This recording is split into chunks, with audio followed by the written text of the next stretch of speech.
Guys మనం ఇప్పుడు chicken చేసుకుంటున్నాం. ఫస్ట్ ఇట్లా ఆయిల్ వేసుకొని టమాటా, ఆనియన్, కరివేపాకు వేసుకొని వేయించుకోవాలి. బాగా ఇలా కలర్ వచ్చేంత వరకు వేయించుకోవాలి. ఇంకా కొంచెంసేపు వేయించుకుంటే బాగుంటుంది. ఇలా మంచిగా ఒక కలర్ అయితే రావాలి. చికెన్ వేసుకోవాలి. చికెన్ అయితే వేసేసుకొని కలబెట్టుకోవాలి. బాగా కలబెట్టుకోవాలి. ఇప్పుడైతే కొంచెం ఉప్పు వేసుకోవాలి. కొంచెం కారం కూడా వేసుకోవాలి. ఇప్పుడు పసుపు వేయాలి. కొంచెం బాగా కలబెట్టుకున్నాక ఒక కలర్ వస్తుంది. అప్పుడు మూత వేసుకోవాలి. ఇలా కొద్దిసేపు అయితే ఉడికేసుకోవాలి. అట్లా ఆటోమేటిక్గానే వాటర్ వస్తాయి.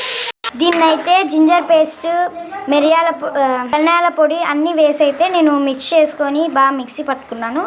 మీరు కావాలంటే చేసుకోవచ్చు. ఇలా మనమైతే ఈ పేస్ట్ అంతా దాంట్లో వేసుకోవాలి. ఇప్పుడు కొంచెం కారం అయితే వేసుకోవాలి. ఇలా బాగా కలిపెట్టుకొని ఒక 10 నిమిషాలు ఒక 5-10 నిమిషాలు బాగా మూతేసుకోవాలి. కొంచెం పెరుగు అయితే వేసుకోవాలి. చికెన్ అయితే రెడీ అయిపోయింది మనకు.